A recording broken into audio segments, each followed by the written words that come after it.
one of the biggest games of the year, which just got delayed again to December, a game you're probably used to hearing getting delayed, is The Last Guardian. And believe it or not, two people sitting at this table right here, you two guys, got to play it this week. So, Zach, you put up an awesome preview yesterday. Thank you. And I mean awesome, not in the sense that it was just like overwhelmingly positive. It was balanced and measured. I think you found a lot of stuff you liked and a lot of stuff that was kind of cumbersome. Max, you got to play it too. We hadn't really heard your thoughts on it. So, tell me about The Last Guardian. This game's out in December. Is it ready? Ish. So I'd like to preface anything that we say about The Last Guardian, that I'm going to say anyway, by saying that Eco and Shadow of the Colossus are two of my probably top 10 favorite games. Sure, I absolutely. love those games, and I especially loved them in the early 2000s when they came out.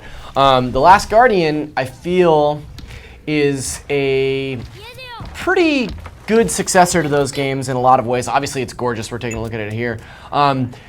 One detraction from it, though, is that it does feel a lot like those games in the sense that it feels very much like a game from 2006, 2007. It's I wouldn't even call it nostalgic. I mean, it's got not a lot of control issues, but there's definitely some control issues. There's some camera issues, but I don't necessarily think that means that it's going to be a bad game. I think that Shadow of the Colossus was an amazing game, in spite of those same sorts of issues. Yeah. So I think like sort of calling back to that era of design is good in this nostalgia sort of sense, in that we don't really get a lot of games like this anymore. Just weird sort of 3D platformer puzzle games anymore. But it's also, we don't have, rotary phones, or we don't have punch ballots on voting booths for the most part. Also, going back and playing games is really strange because like it is a constantly being improved upon medium. Like things are always getting better. Visually, I think this game is stunning. Like, Absolutely, I love how it looks. I think they do a good job of balancing aesthetic choices versus like just trying to be graphically impressive. Mm-hmm. Yeah. So yeah, we were playing this game. That last room there, where you jumped off Trico's back, I was having trouble with that because you can't really tell where the boy's gonna go. Yeah, exactly. That's the thing that is very reminiscent of Shadow of the Colossus. That game, I think it's a game that I go back and play just about every year. And the further we get away from its initial release, the more I realize that you sort of just point your character in the right direction and hope for the best. Yeah. And that's certainly the way that The Last Guardian felt. In the initial room, this chain that you have to climb up here, it took me like 7 or 8 jumps before I could actually grab onto it. Yeah, And it's because it's one of those things where like anytime I would hit triangle, he would just sort of climb up onto whatever was nearest. Is this you playing right here? Like this is your capture? Yes. Okay. No, this is not my capture. Okay, so this is the pros I was getting wrong. at it. So when I was playing, I kept falling off and dying in like the last room we were in, jumping off the damn dog, because he would I would jump and then he would move his head and I'd catch onto his head and then I'd try to jump off his head and I'd fall down and die. And eventually the dev jumped in. He's like, "Here, let me take care of that." And I was like, "Well, this is embarrassing." And he tries to do it, and first try he dies too. And I was like, "Okay, I feel less bad about that." You know? And the thing is, it's not like one of those things where it's like, "Oh, I suck at the game because it's difficult." I suck at the game because it's kind of pushing back against me. It's just not tight. The way I would describe it is cumbersome. Yeah. Meanwhile, this room you're in right here, which is exactly the same height difference of the last room, that part where you saw him kind of climbing down all those poles and stuff. Yeah. I just took a flying leap off the side because I thought I'd have bad depth perception or whatever. Sure. And I just landed on the ground and I was fine. So I just jumped basically right down to here. So the last 30 seconds, whatever we saw. I think a lot of people are going to be they're going to forgive this game for any kind of technical flaws it has on the basis that they have waited a long time for it. Well, I've seen a lot of the reaction to the preview coverage, which, Zach, yours was very much in line with the rest of the industries, where people saying, this game's gorgeous, it's got these really great sort of awe-inspiring moments. You had that great quote in yours about closing your eyes, making a leap, or watching something happen, these leaps of faith, and sort of your pet dog saving you at the last minute, your bird dog. But what a lot of people were saying is just like, well, yeah, I'm prepared for that because I played those old games before. Yeah. And I don't necessarily know if that's entirely like a valid thing to say. I mean, of course it is. Put up with anything you want in this world. But I think that in 2016, especially after a game's been delayed this long, you would expect maybe a third set of eyes to come in on this game and go, hey, maybe make the camera control a little bit tighter. Yeah. Maybe make jumping a little less cumbersome. Even running around, he seems to he kind of walks like the Rugrats do. Yeah. I mean, I kind of have to give the public the benefit of the doubt in that they are very, very optimistic about this game, as am I.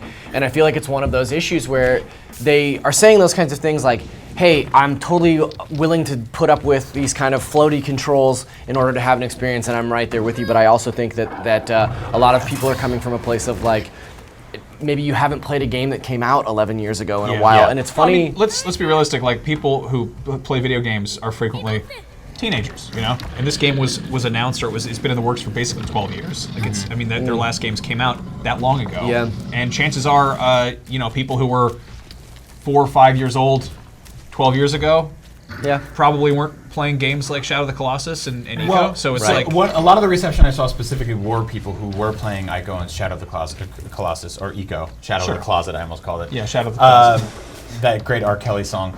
And I think it's like they're sort of coming in with the expectations that this is the way it should control.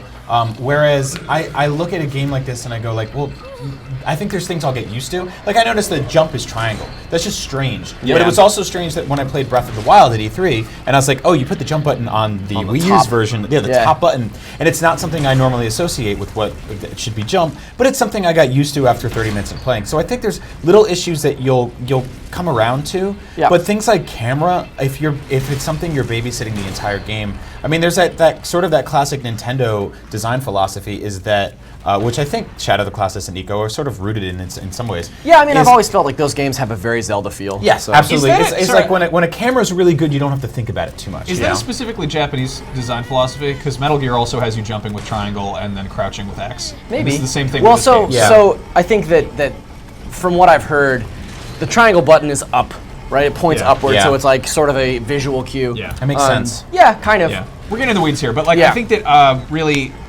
I mean, I'm trying to kind of, you know, temper my expectations with this. I think it's going to be a fascinating game, if nothing else. I'm going to flat out say right now, based on what I'm seeing and what I'm hearing and what I'll hopefully play soon, is I don't think this game is going to get any 10s. I think this game is going to be sort of a little bit all over the place, and that's totally okay. Like, if you only play 10s, you're missing out on tons of games, but I understand for money reasons that's probably what you do. But I think that this is going to be a slightly divisive game in 2016, and I think that's a weird thing to sort of stomach after 10 years of development. Well, and I think that all these games have been slightly divisive. I mean, Shadow of the Colossus got universal acclaim critically, but I know plenty of people that say like, hey, I just couldn't hang with it, it just wasn't for me, which is fine. Right. You know? I will say that, I said this in my preview, but I feel like this is a game that is going to be made up of moments, and that, like, you'll see it in the preview video, but jumping from this huge ledge and catching on to Trico's tail, or when you finally figure out how to maneuver him to the next room or something like that, like, those are going to be the things that stick with you and can maybe get you through some of the annoyances in the moment-to-moment gameplay. Like this moment right here. Like this right here, yeah. Which is not something I'd remember. But I think about it as sort of like when you're watching a TV show and it's got great heart-to-heart moments between characters, but then the dialogue is cumbersome, or like the cinematography is bad. Yeah. But you stick around for those payoff moments. Right. You know, it's the same way you'll watch a lot of, like, I don't know, comic book movies for the most part. Not the best written things all the time, but there's great fight scenes, there's great action sequences. You stick around for that. Yeah. And to play devil's advocate here also, I love mean, that game. Yeah, it's a really good one. The game looks absolutely beautiful, and I think that if Sony is going to take the next 6-8 weeks, however long they have until the December 6th release date, to focus purely on camera, and maybe make the controls a little weightier, which I don't really know how impossible that would be at this point in the game. That feels like that would change the entire scope of the entire game. They'd have to re-scope all the physics, but 4 like years probably. Yeah, I mean, I think that it's not so bad that minor tweaks couldn't fix it. So YKM on Twitter asked, did you guys see multiple bird dogs in your demo? How did that work? Because I know we heard that there were a lot. This demo you're seeing, the second you kind of get through this next hallway here, it's going to be the E3 2015 demo we saw, where it's those big weird minecart things with like God's eyes all over them, and he's like the dog's just messing everything up, and there's wood going everywhere. So we really haven't seen more than like 25 minutes of this game. No, and top they've to been bottom, very like shrewd about that, because I think they want it to be a surprise. Which and I'm okay with. That's also totally going to work in its favor.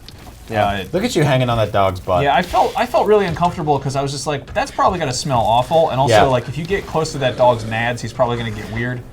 I don't know. I got a dog at home. He doesn't like having his stuff touched. Mandarin, that's Dan Marine on Twitter, asked, The Last Guardian reminds me of the film's never-ending story and Life of Pi. Do we know what influenced this game's design? I mean, probably everything in the last 10 years, I would assume. Yeah, I would say probably folklore and just, Yeah. I mean, Team Ico's they're developers who very much aren't like, oh hey, we just saw a hot new movie, we're gonna make a game based on it. Right. Like they kind of march to the beat of their own drum, and that's why they're critically acclaimed. I mean, because there they're was not derivative. Jason Schreier from Kotaku retweeted a tweet from Sony the other day saying it was from ages ago, and it was like, we're excited to announce the release date for The Last Guardian on PS3. Yeah. Like, just to give you a perspective. I Of believe how that long was it's from been. 2011. 2011. So Yeah. we've now, I mean, if you count the Slim and the Pro and all this other stuff, we're like 3 Sony actual hardware iterations later to find this thing running. So yeah, it's been a long run. I don't know if there's anything brand new that's influencing them, but definitely I see a little Falcor in this, right? Yeah, totally. Guys, I got to get out of here. I got to All produce right. the rest of the show. All But right. I will say, hopelessly optimistic. Hopelessly optimistic. Hopefully, That's good too. That's a Hopefully hot new romantic comedy optimistic. Yeah. coming to theaters. I really blew that outro. Zach, people can find your preview on IGN. You did a video preview on YouTube Sure. if you want a more in-depth look at this game. And if you're in spoiler-free zone, it's pretty much the same areas we've seen already. Yep. Yeah. And otherwise, just wait till December. You can play it yourself, and you can form your own opinions, and that's the thing. Imagine you gotta do. that.